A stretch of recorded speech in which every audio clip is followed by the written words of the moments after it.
Jika seorang itu meninggal dunia dan meninggalkan sedikit harta, mana patut dulu? Keluarga si mati sama ada mengupah haji atau bayar hutang si mati atau faraid? Baik. Apabila seseorang itu mati, Melayu panggil meninggal dunia. Nak? Orang putih panggil benda? Pass away. Nak? Pah juga bukan amno. Pah juga. Faham tak?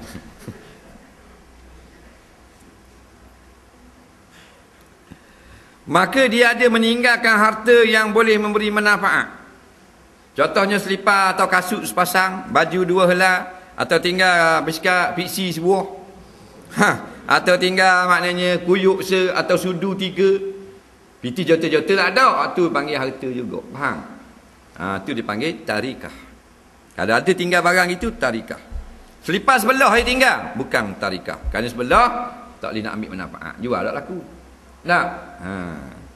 Ada tinggal basikal tapi patah dah, tepuh di lori, bukan tarikah. Faham? Dia kena orang boleh guna benda tu.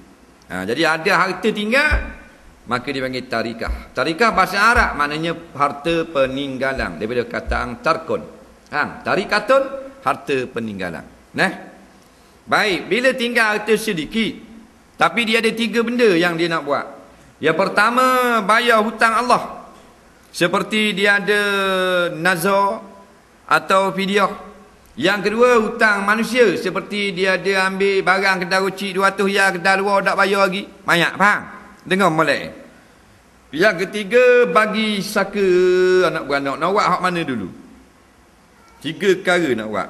Bayar hutang Allah, bayar hutang manusia, dan nak bagi saka. Dengar molek. Lain kali orang tanya, tolong jawab. Senang. Faham? Terus khabar orang lain pula. Orang tanya Rasulullah, Nabi jawab, fadainullah ahaku an yuqda. Hutang Allah dibayar terlebih dulu. Duit hak ada sikit atau banyak, selesai hutang Allah dulu. Benda hutang Allah seperti fidyah puasa, atau dia ada wasiat nak suruh sedekah ke surga 1 riyal, kena selesai hak tu dulu. Faham? Bila lepas bayar hak Allah, maka ada baki, baru bayar hak manusia. Faraid, kediam sekali. Faraid ni bagi anak beranak selepas dibahagi, dibayar hutang Allah dan hutang sama makhluk. Faham? Hak bagi faraid dulu, hutang Allah tak bayar, tidak sah, makan haram 7 keturunan. Faham?